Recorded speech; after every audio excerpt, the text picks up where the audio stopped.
예, 데살로니가전서 2장 6절부터 같이 말씀을 보겠습니다. 우리가 그리스도의 사도로 능히 존중할 터이나 그러나 너희에게든지 다른 이에게든지 사람에게는 영광을 구하지 아니하고 오직 우리가 너희 가운데서 유순한 자 되어 유모가 자기 자녀를 기름과 같이 하였으니 우리가 이같이 너희를 사모하여 하나님의 복음으로만 아니라 우리 목숨까지 너희에게 주기를 즐겨함은 너희가 우리를 사랑하는 자 때문이라. 이렇게 이제 나옵니다. 이 바울의 서신을 이렇게 면밀하게 살펴보는 것이 필요한 이유는 사도 바울이 갈라디아서 2장 20절에서 내가 죽고 그리스도가 산다 이렇게 고백한단 말입니다. 그러면은 정말 그리스도가 산다는 게 뭔가 하는 것은 그 바울의 서신을 읽어보면 알아요. 아, 내가 죽고 그리스도가 산다. 바울 속에서 생명이 나오면 저절로 이제 어떤 일들이 일어나는가. 그거를 이제 봐야, 아, 생명이란 이런 것이구나. 하나님의 생명, 부활의 생명, 이런 것이구나. 이렇게 알게 되는 거죠. 그런데 이제 이거를, 뭐 성경 원어를 공부한다거나 또 성경을 이렇게 막 혼자 이렇게 연구한다거나 어떤 책을 보고, 뭐, 복음을 알게 됐다거나 뭐 이렇게 하게 되면 어떤 그것이 지식인지 내가 깨닫게 된 것이 지식의 영역에 속하는 것인지 생명의 영역에 속하는 건지 구분할 수 있는 도리가 별로 없어요. 그래서 사도 바울 서신을 성경을 자세히 읽어보면 지식의 세계와 생명의 세계가 갈라지는 걸 알 수 있습니다. 제가 뭐 여러 가지를 말씀드렸는데 육의 세계와 영의 세계, 육이 무엇이고 영이 무엇인가 이거 갈라내는 것도 이게 쉽지 않죠. 육이라 하는 것은 자기 자신을 신뢰하는 것, 영이라 하는 것은 결국은 내 자신을 신뢰함이 없이 이제 하나님만을 신뢰하게 되는 게 영의 세계라고 볼 수가 있어요. 이렇게 정의를 내리는 것 자체가 우리가 그냥 성경을 연구해 가지고는 제대로 알 수가 없고 이 성경 흐름이 쭉 있어야 돼요. 흐름이. 자, 또 마찬가지로 지식의 세계와 생명의 세계, 지식의 세계와 생명의 세계가 다릅니다. 이것도 굉장히 중요해요. 그러니까 어떻게 보면 저하고 비슷하게 복음을 전하시는 분들도 많이 계시죠. 근데 누가 전하는 복음이 맞느냐? 예를 들면 이런 이제 갈등이 생겼다고 칩시다. 그럼 무엇으로 이게 맞는지 틀리는지 알겠습니까? 그거는 결국은 지식이냐 생명이냐를 가지고 갈라낼 수 있어요. 지식은 맞지만은 정말 살려내지를 못해요. 그 다음에 지식은 분열시킵니다. 예. 분열시키면 이렇게 지식이 영역에 속하고요. 생명은요 연합을 시켜내요. 또 살리는 겁니다. 음, 어, 그러니까 오늘 데살로니가전서 2장 6절부터 읽어보면 사도 바울 속에서 나오는 생명의 성령, 새 마음이 딱 보입니다. 새 마음. 아, 새 마음은 이런 거구나. 그러니까 우리의 천연적인 자아로부터 나올 수 없는 게 나오는 거죠.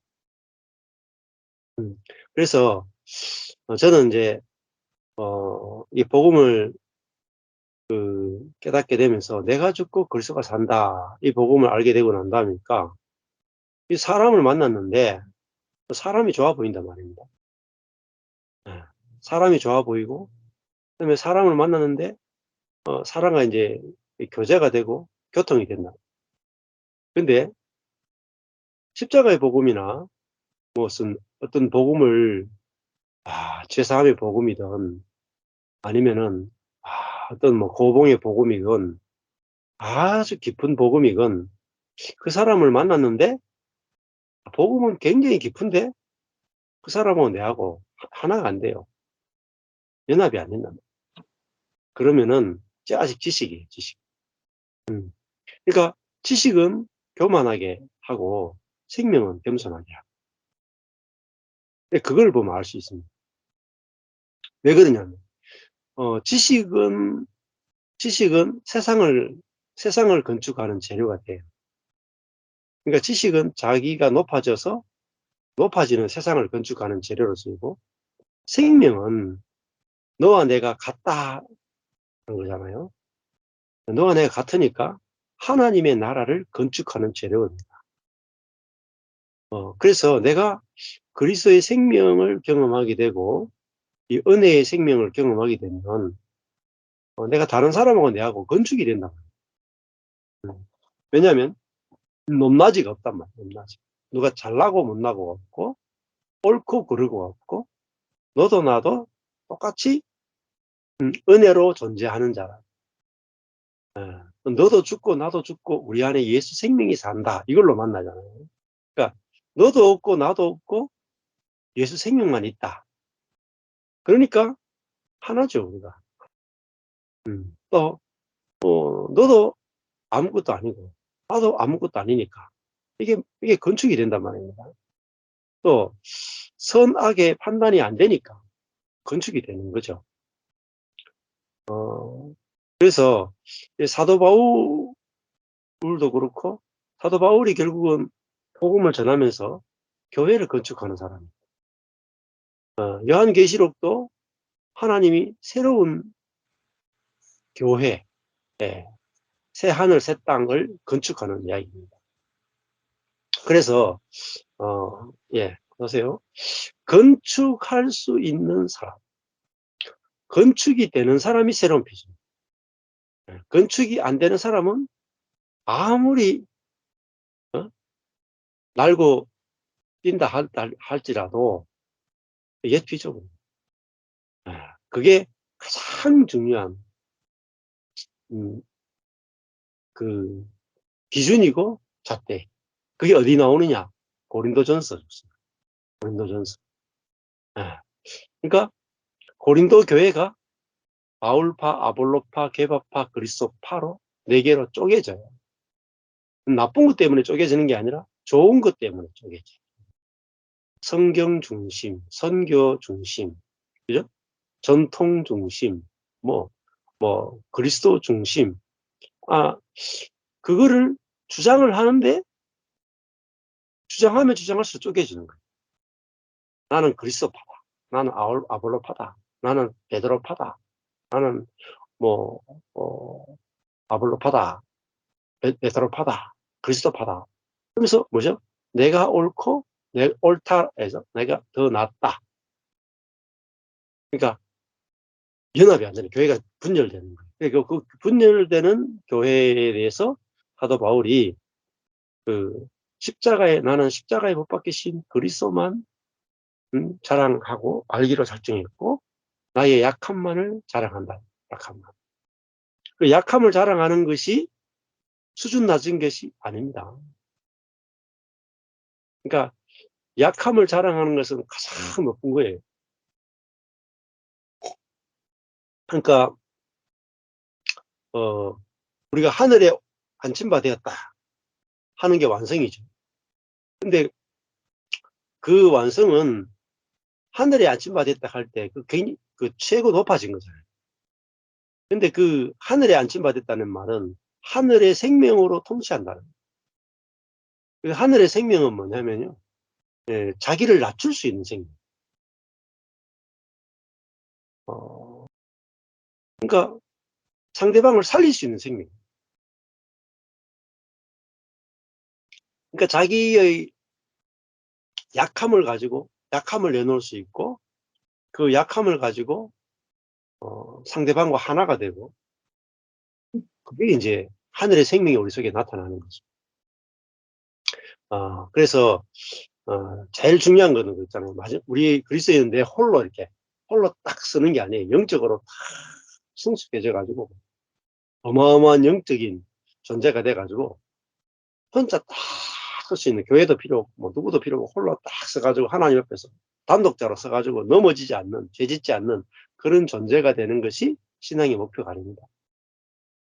신앙의 목표는요, 내 옆에 있는 사람하고 두세 사람이 내 이름으로 모이는 곳에는 내가 너희와 함께 있다. 그러니까 두세 사람이 그리스도 안에서 모여서 건축이 되는 것, 그게 건축될 수 있는 사람, 하나님 나라의 건축의 재료가 되는 것, 그것이 예, 새로운 피조물이고 그게 아주 목표예요. 자, 그래 돼야 너도 살고 나도 삽니다. 그러니까 구약에 보면 노아의 방주가 있죠. 노아 방주에 보면 조각목을 가지고 나무와 나무를 붙여가지고 다 방주가 만들어지죠. 그러니까 이 나무 판자와 나무 판자가 이 역청을 발랐는데 이게 떨어지면 물이 들어와서 다 침모래가 다 죽어요. 그러니까 부터가 안 떨어져야 돼.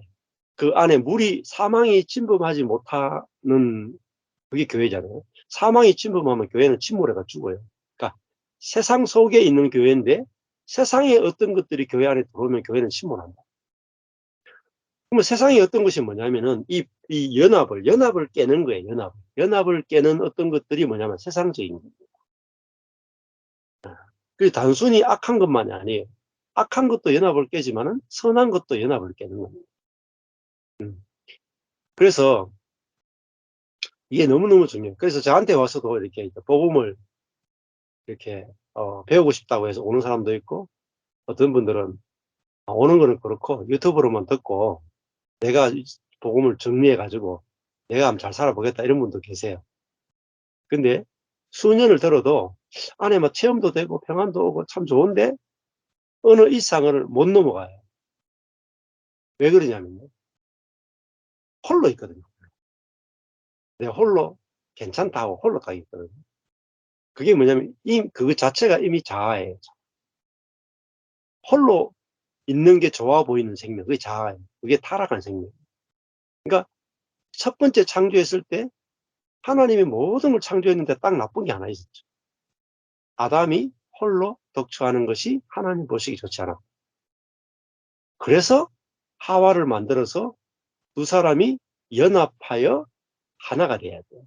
그러니까 우리는 하나라는 것은 둘이 연합하여 하나가 된 것이 진짜 하나인데, 연합이 없는 하나는 하나님 보시기에 악한 거예요. 그래서 좋지 못했다. 하나님이 창조한 것 중에 선하지 못한 것이 뭐냐? 아담이 혼자 있는 거예요. 그러면 그 자체가 이미 뭐죠? 나는 하나님도 필요 없고 옆에 사람도 필요 없다라고 하는 사실은 그 죄성 그 자체. 그래서 어, 이 연합돼야 삽니다. 우리 그리스도가 참 감람나무고 우리는 그 가지잖아요. 연합돼가 살아요. 시냇물과 또 그 시냇가 심은 나무고, 그리고 남편과 아내고 아버지와 아들이, 하나님과 사람이 연합되면 살고 분리되면 죽습니다. 그래서 연합 연합의 자리에 가야 내가 연합의 자리에 가야 뭐가 보이냐면요, 사단이 감추어 놓은 모든 속임수가 다 보입니다. 근데 연합이 필요 없이 나는 자연인이다 하고 홀로 있으면 별로 죄도 안 드러나고요. 이 연합을 가로막는 것이 무엇인지 하나도 안 드러나죠. 그런데 예, 아내하고 살려고 하면 막 다 드러납니다. 감추어 놓았던 거 다 올라와요. 저 밑에 막 이 깊이 지하 1000m 있는 것도 다 올라와. 다 올라와. 그래서 이게 올라와야, 언제 올라오느냐? 부딪혀야 올라와요. 부딪혀 봐야 올라와요. 안 부딪히면요 성인군자입니다. 부딪히면요 악마예요, 악마. 그래서 가정 안에서 건축이 되는지를 봐야 되고 교회 안에서 건축이 되는지를 봐야 돼요. 그러니까 우리가 건축할 때는 아주 중요한 것이 이번에 이제 한국이 세계적인 건축 재료를 이번에 만들어냈거든요. 그게 뭐냐면 요번에 이제 어젠가 발표됐는데 전철이 있잖아요. 위에 이제 지상에서 이렇게 지나가는 거 있잖아요. 그걸 경전철, 가벼운 전철을 하는데 그거를 이제 시공을 하는데 밑에 이렇게 기둥을 놓잖아요. 기둥과 기둥 사이가 한 40m 정도밖에 안 된대요. 그럼 40m마다 하나씩 기둥을 세워야 되는 거예요. 그러니까 도시 미관을 해치는 거예요. 이게 기둥이 너무 많으니까 그 위에 기차가 지나가니까 기둥이 많으니까 도시 미관이 안 아름답죠. 너무 촘촘하게 해요. 근데 한국이 이제 세계 최초로 개발한 게 뭐냐면 이 기둥이 40m 거리를 4배나 되는 한 200m 거리의 기둥을 하나를 세울 수 있는 이 기술을 개발한 거예요. 그럼 이 기술은 뭐냐면 재료를 바꾼 거예요. 재료하고 이거를 연결시키는 방법이 바뀐 거예요. 쉽게 하면 다리를 건축하는데 200m 정도는 이렇게 위에 기차가 지나가도 안전할 정도로 만든 거죠. 이거를 이제 시뮬레이션 해가지고 이렇게 모형을 만들어가지고 막 바람에 막 흔들어 보기도 하고 무거운 거 눌러 보기도 하고 실험을 하더라고요. 그 모형을 가지고 실험하고 그다음 두 번째는 이 실제로 200m의 이 아주 큰 이 쇠나 뭐 가지 재료를 가지고 만들어 놓고 굉장히 무거운 그 가지고 눌러 가지고 흔들어 보았을 때 안 무너지는지를 실제로 실험을 하더라고요. 근데 안 무너지는 거예요. 근데 이게 이제 되면 어떻게 되냐면은 이제 큰 도시 같은 경우에 지하로 지나가는 지하철 건축 비용이 엄청나게 들잖아요. 땅 파고부터 해가지고. 근데 이거는요 하면은 건축이 굉장히 빠르게 돼요. 그리고 이건 있잖아요. 공장에서 미리 만들어요. 모듈화 해가지고 만들어가지고 현장에 오면은 조립만 해요. 조립만. 그러니까 건축 기간이 엄청나게 빠른 거예요. 그 현장에서 또 그 막 시끄럽게 할 필요가 없어. 공장에서 만들어 가지고 쭉 와가지고 탁탁 조립만 하니까 그 주민들에게 교통에도 방해가 별로 안 되는 거죠. 근데 여기서 제일 중요한 게 뭐냐면 건축의 재료를 시험을 해봤다는 거예요. 시험해서 시험을 통과했다는 거예요. 자, 그러니까 어, 새 하늘 새 땅 새 예루살렘 이 새로운 건축에 있어서 가장 중요한 것은 뭐냐면요. 이게 건축이 되느냐예요. 그러니까 새로운 피조물은 뭐죠? 다른 사람과 내가 두 사람이 만나서 하나로 연합하여서 건축이 될 수 있는 사람입니다. 아니면요, 아직 지식이에요, 지식. 네. 그래서 저도 이렇게 하나님이 만나게 하는 사람마다 이렇게 만나거든요. 목사님도 만나고, 뭐, 이런 사람도 만나고, 저런 사람도 계속 만나는데, 막, 복음을 아주 깊이 아는 사람도 있고, 막, 어마어마하게 공부한 사람들도 있고, 뭐 지방교회 분들도 만나보고, 안 만나본 사람 잘 없어요. 그냥. 막, 정말 오만 고수들도, 성령사에게 고수도 만나고, 여러분이 상상을 초월하는 분들 많습니다. 정말로, 정말로. 네? 성령 사역, 뭐 하여튼, 신비한 것도 그렇고 하여튼. 근데 제가 다 만나봤을 때,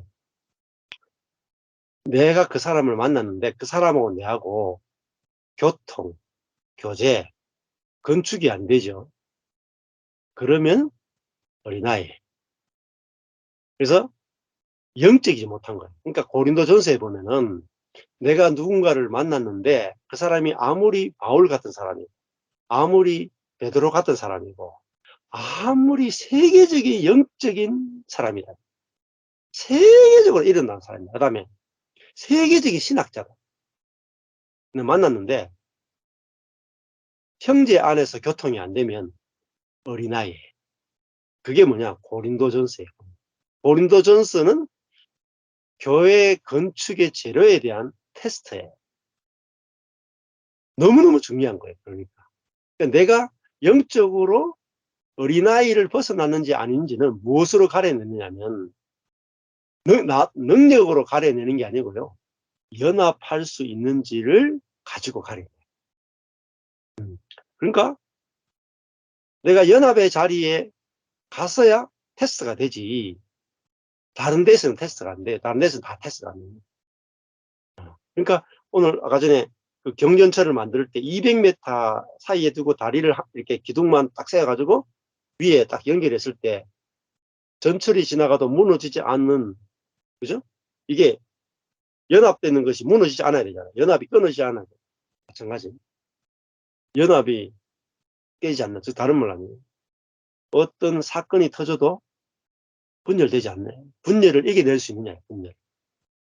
교회 안에 어떤 문제가 생겨도, 가정 안에 어떤 문제가 생겨도 분열을 이겨낼 수 있는 생명이 나오느냐. 그걸 가지고 우리는 뭐죠? 내가 어떤 신앙의 경지에 이르는 게 아니에요. 우리는 내가 신앙의 경지에 도달하기 위해서 신앙생활을 하는 게 아니고 하나님이 하나님의 나라를 건축할 수 있도록 내가 하나님 나라 건축의 한 재료가 되는 거예요. 재료. 건축의 재료. 성전 건축의 재료예요. 그러니까 예수님도 성전 건축에 뭐였어요? 모퉁이 돌이었던, 모퉁이, 하나의 모퉁이 돌이었던. 이 모퉁이 돌은 다른 돌들과 연합될 수 있는 거라. 그러면 우리 신앙이 다른 사람하고 연합될 수 없다면 아직 어린아이예요. 막 방언도 하고 막 예언의 은사도 있고 막 믿음의 은사도 있고 막 병고침의 은사도 있고 전도의 은사도 있고 막 산을 옮기려는 믿음도 있고 어마어마한 능력도 나타나고 수많은 사람이 따라요. 심지어 순교까지 해요. 그런데 옆에 있는 형제와 형제로 연합이 안 된다. 그러면 고린도전서는 뭐라고 하냐면 너희가 아직 육에 속한 자다. 육에 속한 자. 그러니까 대단한 능력에 속으면 안 돼요. 그 대단하다 할수록 뭐예요? 연합이 안 되는 거라니까요. 뭔가 그 사람이 뭐 탁월하다, 대단하다, 뭐 이런 하나님의 종이 있나? 그 사람 만나보세요. 연합이 안 돼. 그 사람하고 연합이 안 된다. 편하게 식사를 못 해요. 식사도 안 해줘.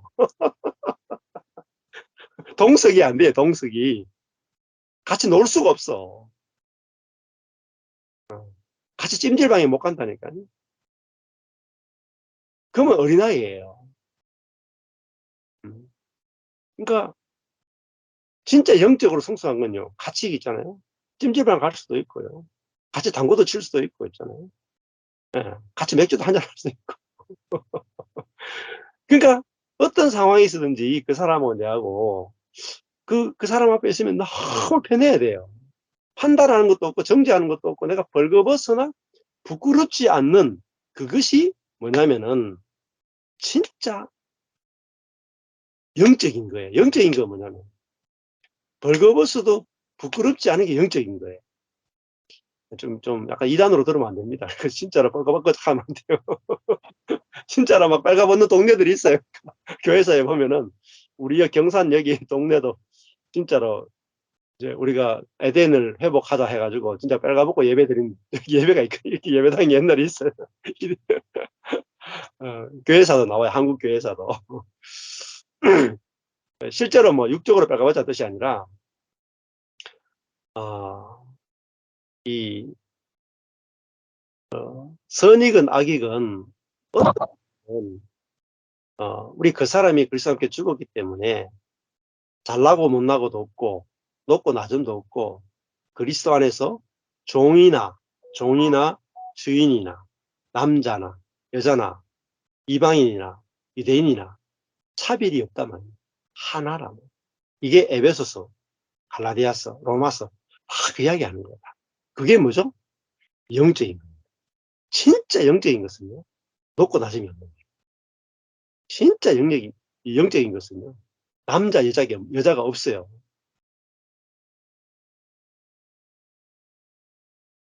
그러니까 여자분들도 목사가 될 수 있단 말이에요. 그죠? 남자, 여자가 없다가 가장 중요한 거예요. 어. 어른과 아이도 없단 말이에요, 사실은. 그리스도 안에서는. 나이 많은 자와 적은 자 차이가 없어요. 다 형제 자매예요. 근데 이거를 이제 율법으로 적용하시면 안 돼요. 그러니까 영 안에서는 이게 저절로 된단 말이에요. 저절로. 억지로 저절로 되는 거죠.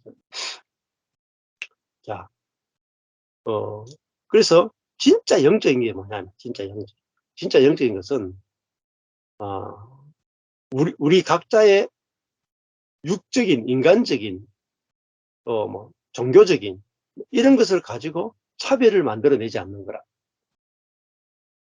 자, 그래서 오늘 읽었던 이제 데살로니가서 2장 6절 말씀을 보시면은 이런 거죠. 우리가 그리스도의 사도로 능히 존중할 터이나. 그러니까 바울과 이 실로아노와 디모데가 사도로서 능히 존중받을 자격이 있죠. 그러나 바울과 실로아노와 디모데는 한 번도 자기들을 사도로 인정해 달라고 요구하거나 군림하거나 강압한 적이 한 번도 없어요. 권위를 부린 적이 없다. 권세를 사용한 적이 없다. 이게 너무너무 중요해요. 그러니까 권세를 사용하는 게 뭐죠? 자아가 하는 거예요. 자아. 그리스도가 하는 게 아니고 자아가. 예, 이게 분별입니다. 그러나 너희에게든지 다른 이에게든지 사람에게는 영광을 구하지 아니한다. 그렇죠? 영광을 구하지 않는다는 말은 나를 사도로 대접해 주십시오. 나는 사도입니다. 여러분과 다릅니다. 나는 특별한 부르심을 받았습니다. 나는 특별한 기름 부음이 있습니다. 나는 여러분보다 더 높은 사도입니다. 내가 어떤 특별한 은혜를 받은지 아십니까? 이게 속이는 거예요. 속이는. 내가 얼마나 놀라운 영적 체험을 가지고 있는지 아십니까? 내가 하늘에 올라갔는데 거기서 놀라운 걸 봤습니다. 하나님이 나를 특별한 사람으로 부르셨습니다. 아멘입니까? 성도들이 다 속아 넘어가요. 다 속아 넘어가요. 영적으로 놀라운 체험을 했다 하면 다 속아 넘어가요. 근데 그걸요, 가짜예요, 가짜. 그걸 말하는 것 자체가 자기 영광을 구하는 거예요. 영광이 뭐죠? 자기 영광이 뭐죠? 나는 다른 사람보다 특별하다. 특별하게 은혜 받았다. 그게 이 바울과 실로아나와 디모데는요, 영광을 구하지 않는다는 거예요. 사람에게 영광을 구하지 않는다. 왜 그럴까요? 뭐 아무것도 아니잖아요, 자기들이. 자기가 뭔가 돼가지고 하는 게 아니기 때문에 그런 거죠. 자, 그 은혜로 이제 자기들이 사도된 것도 하나님이 불러서 됐잖아요. 이게 기독교 복음의 핵심입니다. 사도 바울이 사도 바울 된 것은 하나님이 불러서 된 거죠. 그러니까 데살로니가 성도들하고 바울하고 차이가 없어요. 똑같은 거예요. 그렇지만은 이 사도 바울이 데살로니가 성도들에게 복음을 전해줬잖아요. 그래서 정말 생명의 복음을 전해줬기 때문에 내가 전하는 복음이 진짜기 때문에 존중을 받아야 된단 말이에요. 존중. 그런 의미에서 존중이에요. 다른 의미에서 대접이 아니다. 대접을 받고 싶다 이 뜻이 아니죠. 자, 2장 7절에 오직 우리가 너희 가운데서 어떻게 됐어요? 바울과 실로나 디모데가 군림하는 자가 아니고 뭐였다 그래요? 사도인데도 불구하고 유순한 자가 되었다. 너무 중요한 거예요. 유순한 자. 유순한 게 뭐냐면 에피오스인데요. 온유하다, 친절하다. 그러니까 온유하고 친절한 것이 뭐예요? 영적인 거예요. 그러니까 성령의 열매죠. 사랑과 희락과 화평과 오래 참음과 자비와 양성과 충성과 온유와 절제. 그러니까 그 사람이 죽고 그 사람 안에 성령이 산다면 뭐가 나오느냐? 온유가 나온다. 예.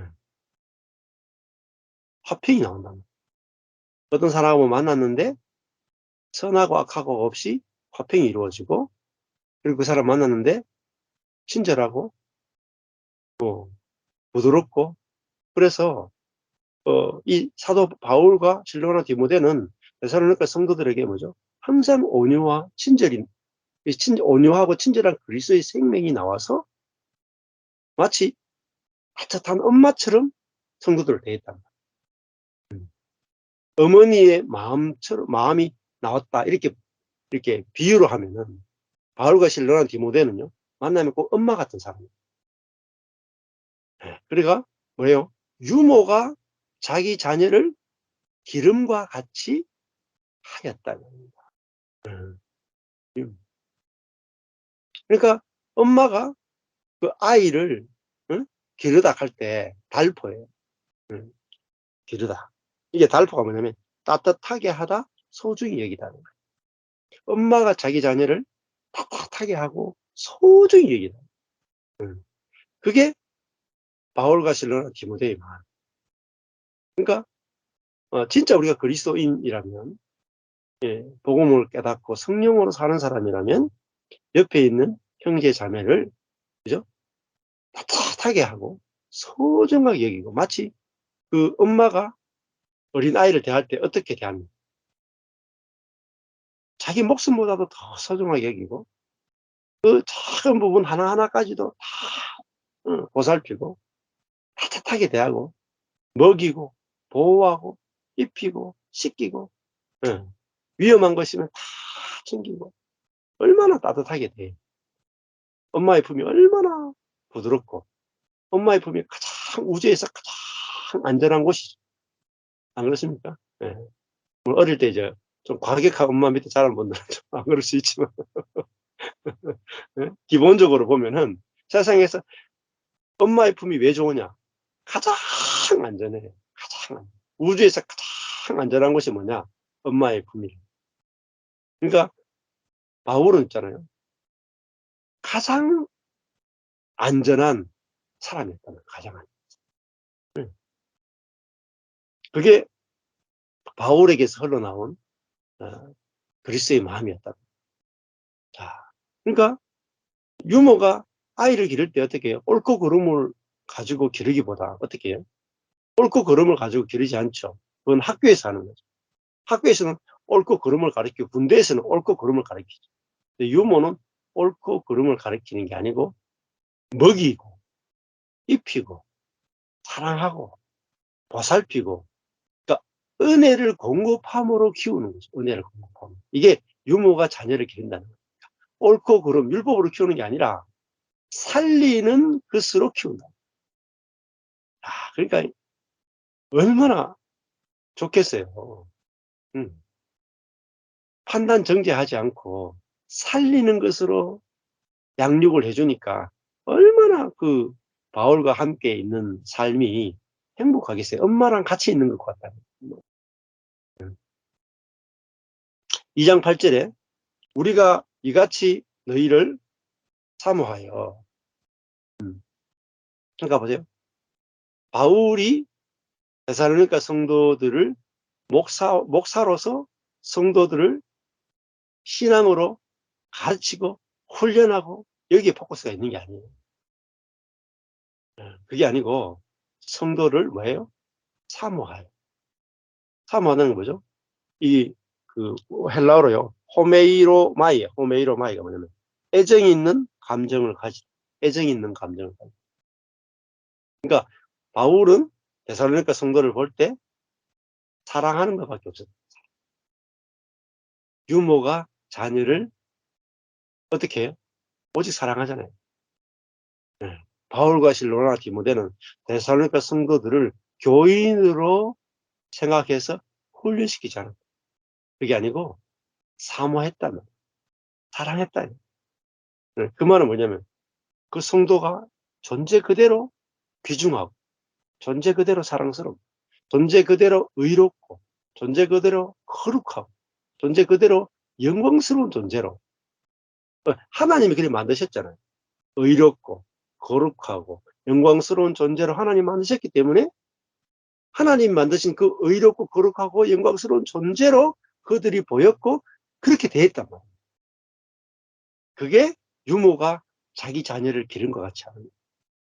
그러니까 뭐 하라 하지 말라가 중요한 게 아니고 의로운 자로 의인으로 대하고 거룩한 자로 대하고 그죠?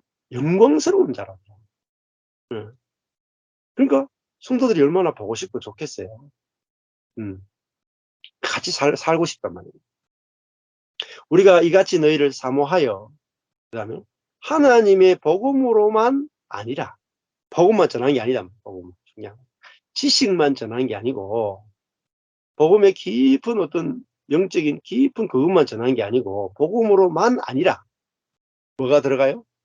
우리 목숨까지 푸시케 혼 그죠?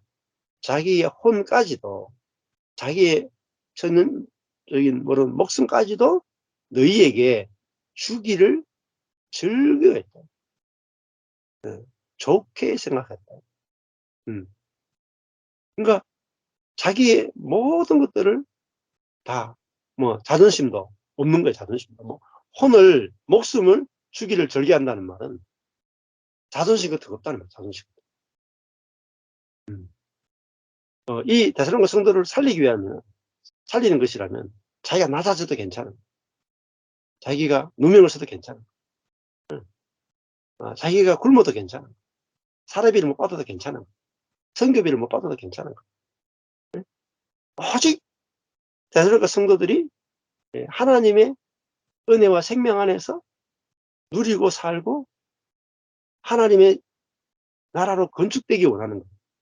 그 하나님의 마음밖에 없었지 그들을 가지고 큰 목회를 하겠다. 뭐 이런 마음이 없었단 말이에요. 큰 위대한 목회자가 되겠다. 위대한 선교사가 되겠다. 이런 게 없었단 말이에요. 오히려 자기 목숨을 성도들에게 주기를 즐거워했다. 이게 무슨 사역입니까? 사역 아니죠. 삶이죠. 삶. 사역과 삶은 다른 거예요. 삶이란 말이에요. 바울은. 우리 목숨까지 너희에게 주기를 즐거워했다. 왜냐하면은 왜 이렇게 하느냐 하면은 너희가 우리의 사랑하는 자가 됩니다. 그러니까 이 성도들이 사랑했단 말입니다. 이제 근데 사랑은 어디서 나온지 아세요? 사랑은요. 상대방이 온전하게 보여야 사랑이 돼. 두 가지 중에 하나 불쌍해 보이거나 근데 불쌍해 보이는 가지고는 온전한 사랑이 안 돼요. 사랑은요. 하나님이 그 사람을 어떻게 보시고 하나님이 그 사람을 어떻게 만드셨는가 하나님의 눈으로 볼 때 사랑이 돼요. 우리 이 자녀도 그렇고 배우자도 그렇고 우리 성도도 그렇고 하나님이 의롭다 하시고 거룩하다 하시고 영화롭다 하셨구나. 그 사람이 보이는 하나님이 새로 창조한 그 사람으로 성도들이 보일 때 우리 성도들이 내가 보기에 더럽고 자기중심적이고 째째하고 상처 많고 헌신 안 하고 뺀질뺀질하고 이렇게 보이면 사랑이 안 돼. 저 언제 인간 되겠노 이래가지고 제가 해보니까 이게 10년 돼도 이거 진척이 없어. 근데 하나님이 이미 만드신 사람 그리스도의 십자가에 그 자기중심적인 사람을 죽여버리고 그리스도의 부활 안에서 우리를 새롭게 만든 그 사람으로 나도 그렇게 보여지고 옆에 형제도 그렇게 보여져야 형제가 사랑스러워 보인다. 하나님이 하신 일이 보여야 되고 그다음 내 속에서 하나님 마음으로 그렇게 보여져야 사랑스러운 거예요. 그래서 또 바울은 실로아나 디모데는 이 데살로니가 성도들이 하나님의 거룩한 자녀들이고 그다음에 하나님이 이 성도들을 어떻게 이 성도 통해서 일하실지가 기대가 되는 거예요. 그러니까 늘 만나기를 원하고 늘 그들을 보고 싶어 하고 늘 사랑했단 말이에요. 그런 관계. 너무너무 좋은 관계잖아요. 막 만나고 싶고 보고 싶고 막 교제하고 싶고 함께 있으면 너무 좋고 그것이 교회 생활이다. 함께 있는데 너무 괴롭고 있으면은 막 게다 싸우기도 하고 싸우기만 하고 그게 영적이지 못한 거예요, 영적이지 못한 거. 예.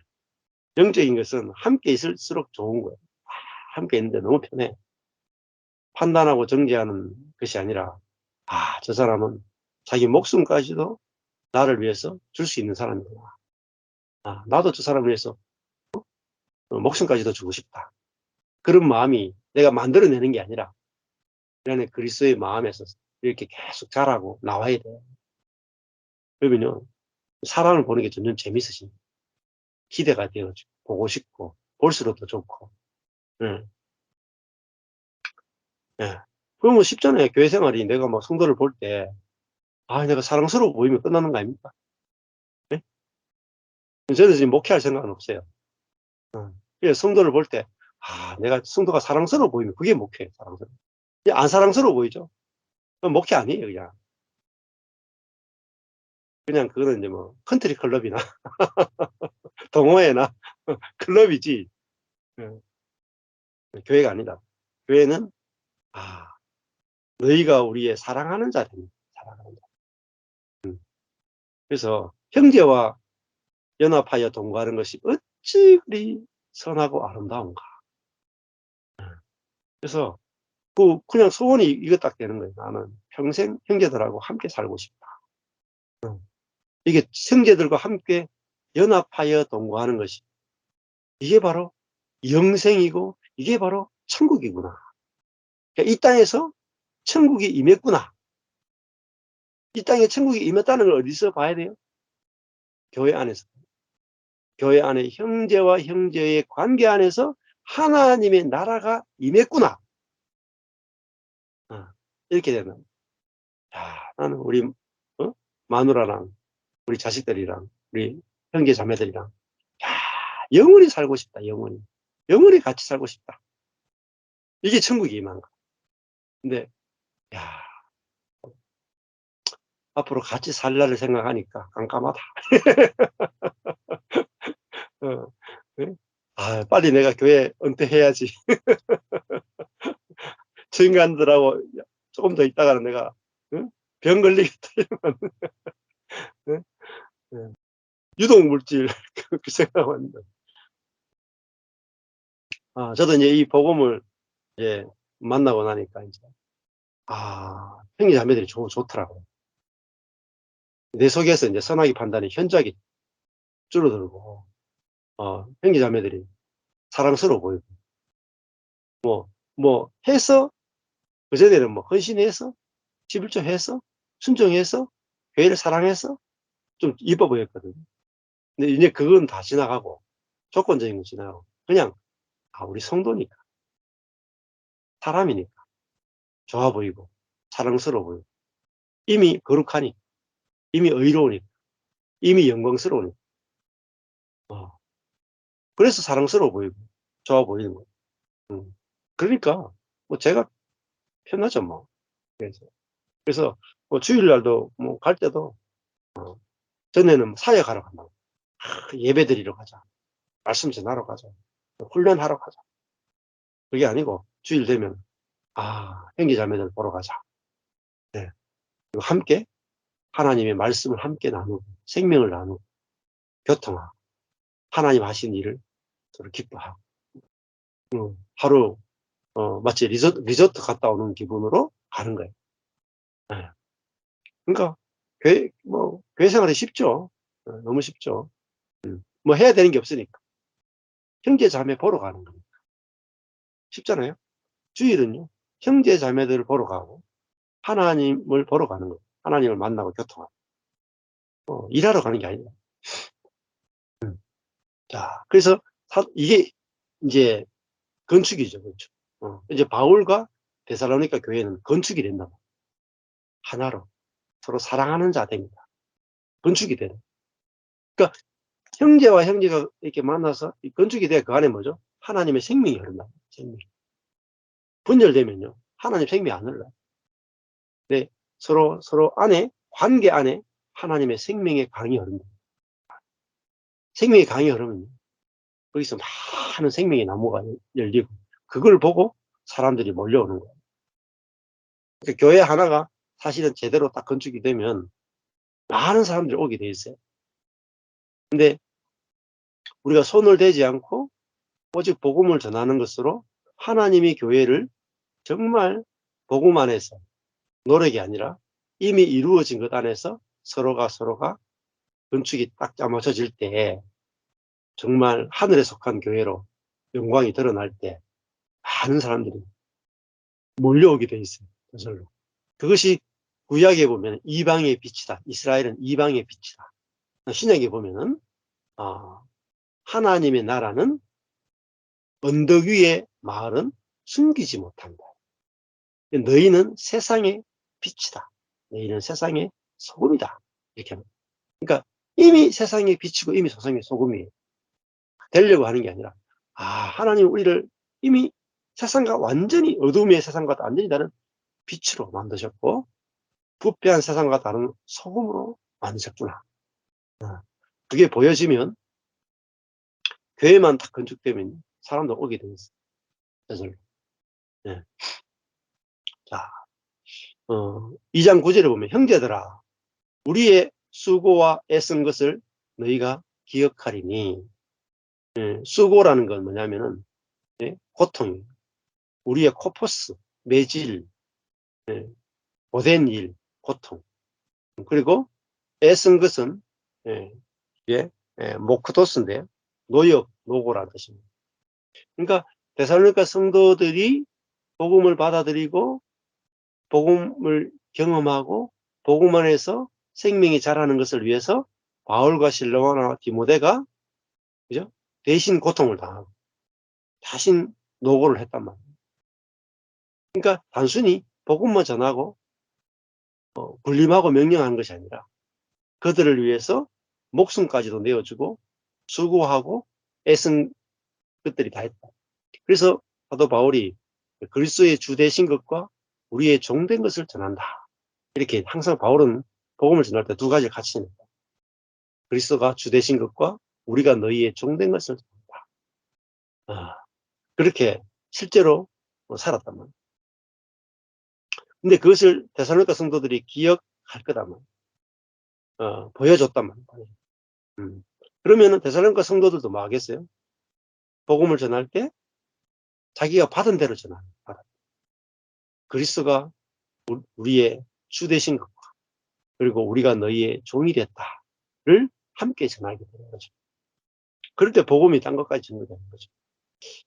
그래서 그러면 형제들을 위해서 수고하고 애쓴 게 뭐냐면 그것이 뭐냐면 뒤에 나와요. 수고와 애쓴 거는 누를 끼치지 아니하려고 라고 되어 있어요. 이거는 누를 끼치다는 말은 에피바레오인데요. 짐을 지우다, 짐재다. 그러니까 짐을 지우지 않는 거예요. 짐을 지우지 아니하려고 어떻게 했어요? 그러니까 바울과 실로아나 디모데가 직업이 없잖아요. 직업이 없이 순회하면서 교회를 건축하고 복음을 전하죠. 그건 뭐죠? 생활비가 필요할 거 아니에요. 그죠? 여행비가 필요할 거 아니에요.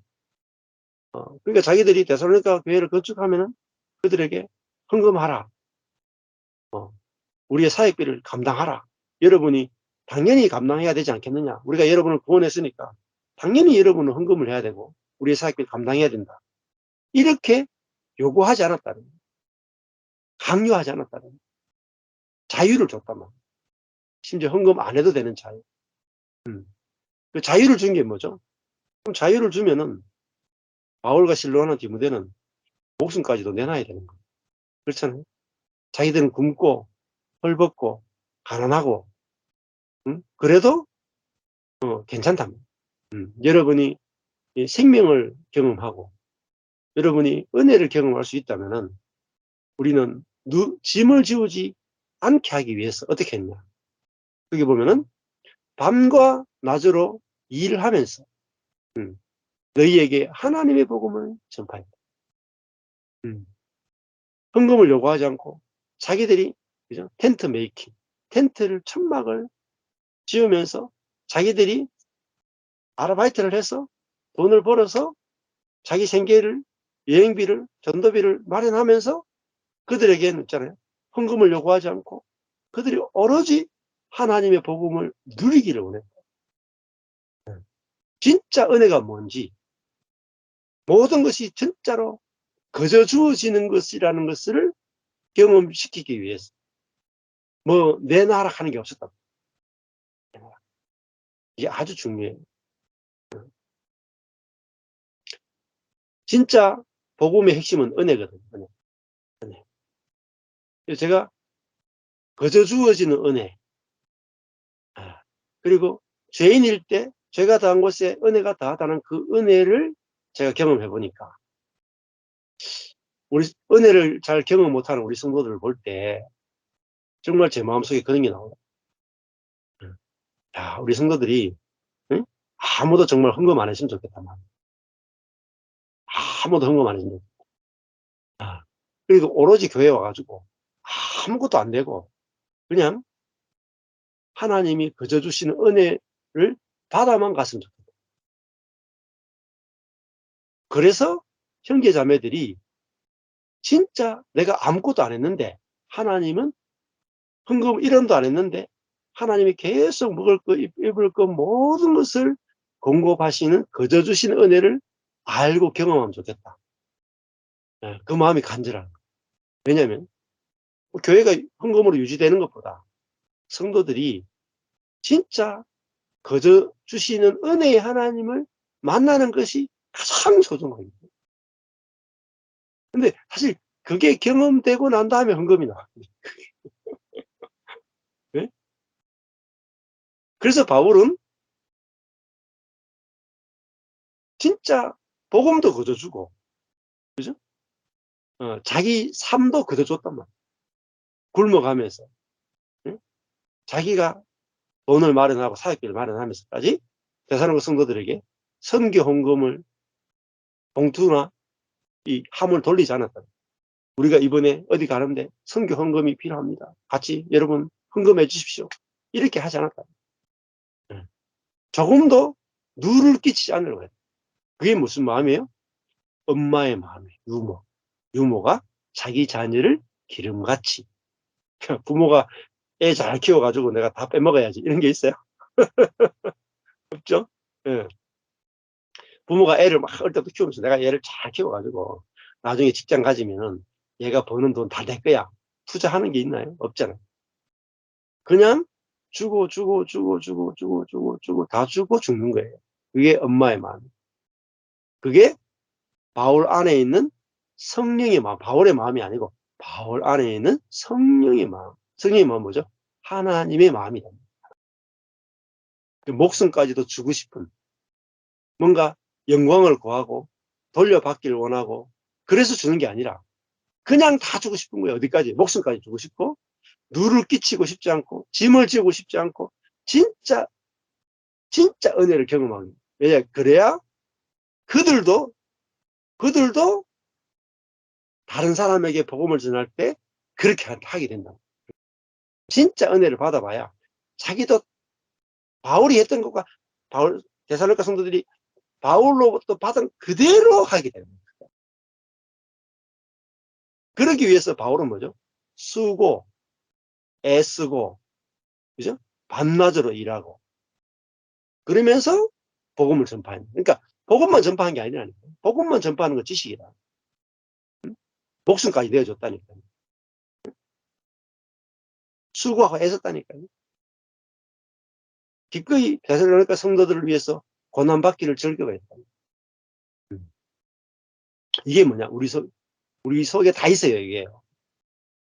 내가 이런 마음 가져야지가 아니라 그리스도의 마음을 우리가 가졌잖아요. 그리스도의 마음. 그리스도의 생명을 가졌다는 말은 우리 속에 그리스도의 마음이 있는 거예요. 이 그리스도의 마음은 뭐죠? 율법을 초월하는 거예요. 율법을 초월하는. 율법보다도 훨씬 높죠. 형제의 사랑이 저절로 나오는데 율법을 완성시켜버린다. 그러면 얼마나 뭐 교회 생활이 행복하겠어요. 감사하겠어요. 형제를 위해서 내 목숨까지도 주고 싶은 사랑이 나온다. 누를 끼치지 않으려고 한다. 내가 손해를 보고 형제를 부욕해 하길 원한다. 이런 마음이 나오면 얼마나 그 삶이 천국이 하나님 나라가 되겠어요. 여기 안에서 진짜 천국을 경험하는 거예요. 자, 10절에 우리가 너희 믿는 자들을 향하여 어떻게 거룩하고 옳고 흠없이 행한 것에 대하여 너희가 증인이요 하나님도 그러하시도다.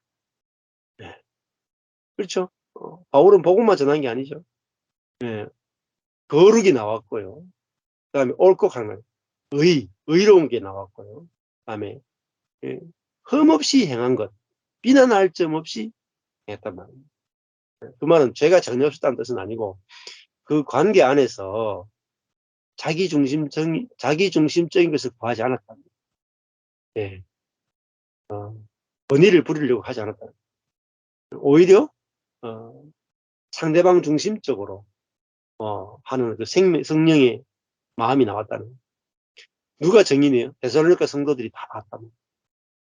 그리고 하나님도 증인이시다. 왜? 그 마음, 하나님도 증인이시다는 말은 이 마음이 바울에게서 나온 게 아니고 실로 안에서 나온 게 디모데에게 아니고 하나님 자신이 바울 안에서 행하신 거기 때문에 하나님이 증인이시다. 그거를 데살로니가 성도들이 경험했다는 거죠. 11절에 너희도 아는 바와 같이 실제로 데살로니가 성도들이 바울과 실라와 디모데를 통해서 하나님의 마음을 접촉한 거예요. 하나님의 생명을 접촉한 거예요. 우리가 너희 각 사람에게 아비가 여기 이제 아까 전에 7절에서는 엄마가 그랬죠. 11절은 아비가 자기 자녀에게 하듯 어떻게 했어요? 여기서는 아까 전에 엄마는 기름과 같이 했고 아비는 어떻게 해요? 그래도 영적인 길에 대해서 권면하고 그다음에 위로하고 그다음에 위험한 부분에 대해서는 경계 혹은 마르티레오인데요. 경계하다는 말은 증언하다라는 거예요. 그러니까 권면하다는 말은 파라칼레오인데요. 권면하다는 말 다른 말은 애원하다. 아비가 자기 자녀에 하듯이 애원하고 또 다른 말은 간구하고. 그죠? 우리가 생각하는 개념하고 좀 다르죠. 아비가 자녀에게 뭐죠? 명령하고 이게 아니고 아비가 자녀에게 권면하다는 말은 애원하고 간구했다는 말이에요. 좀 해줄래? 이렇게 했으면 좋겠어. 이렇게 부드럽게 온유하게 부탁하는 거예요. 부탁.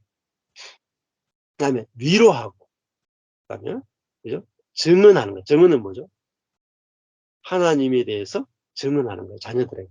하나님 이런 분이고 그죠? 하나님은 내게 이렇게 하셨어. 너에게도 이렇게 하실 거야. 하고 자기가 경험한 하나님을 간증을 하는 거예요. 간증. 강요하는 게 아니고 강요와 간증은 다르죠. 간증하는 게 뭐냐면 이게 경계한다는 말이 증언하다라는 거죠. 자기가 경험한 하나님을 무섭고 두렵고 심판하고 징계하고 명령하는 하나님이 아니라 은혜의 하나님을 증언하고 하나님의 뜻을 증언했단 말이에요. 자, 이렇게 했는데 이는 너희를 부르사 너희를 하나님 부르다. 너희를 부르사 자기 나라와 영광에 이르게 하시는 하나님께 이제 하나님 어떤 분이냐면 너희를 불러서 하나님의 나라에 들어오게 하시고 하나님의 영광에 참여케 하시는 그러면 우리가 하나님의 생명과 하나님의 성품에 참여케 하시는 하나님 그 하나님께 이건 하나님 하시는 일이죠. 우리를 부르시고 자기 나라의 통치에 들어가게 하시고 하나님의 영광과 본성에 참여하게 하시는 하나님. 그 하나님께 우리가 어떻게 해야 되겠어요? 합당하게 행하게 하려 합니다. 그 합당하게 하는 게 뭐죠? 이 부르고 영광에 참여하신 하나님께 합당한 게 뭐죠? 그 은혜를 알고 은혜에 감격하고 그죠? 그 은혜를 누리고 그 은혜에서 떠나지 않고 그 은혜를 전하고 그게 합당하게 행하는 거죠. 그 형제 자매 안에서 그것이 흘러가지고 그들이 하나님 나라로 교회로 건축되어서 세상에서 소금과 빛으로 드러나는 것. 그것이 합당하게 행하는 거죠. 그러게 하기 위해서 우리가 너희에게 복음으로만 전한 것이 아니라 목숨까지도 주기를 즐겼다. 자, 이렇게 바울이 어떻게 복음을 전했는가? 바울의 복음과 그리스도의 복음이 다른가? 이거 신학적으로 연구하는 사람은 몰라요. 신학적으로 연구하는 사람은 예수의 복음과 바울의 복음이 다르다고 막 하기도 해요.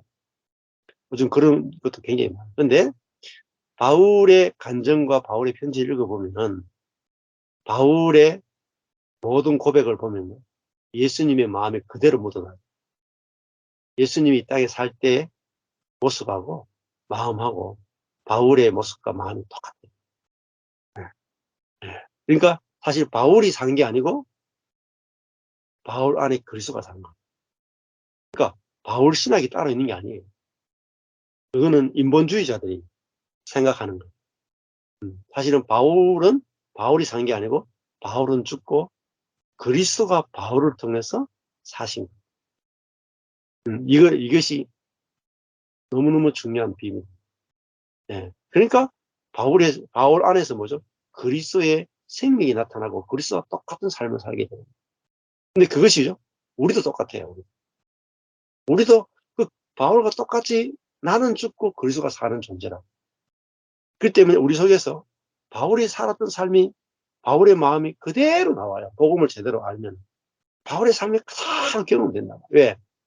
바울 안에 그리스도가 계시고 우리 안에도 그리스도가 계시기 때문에 같은 경험이 저절로 된다.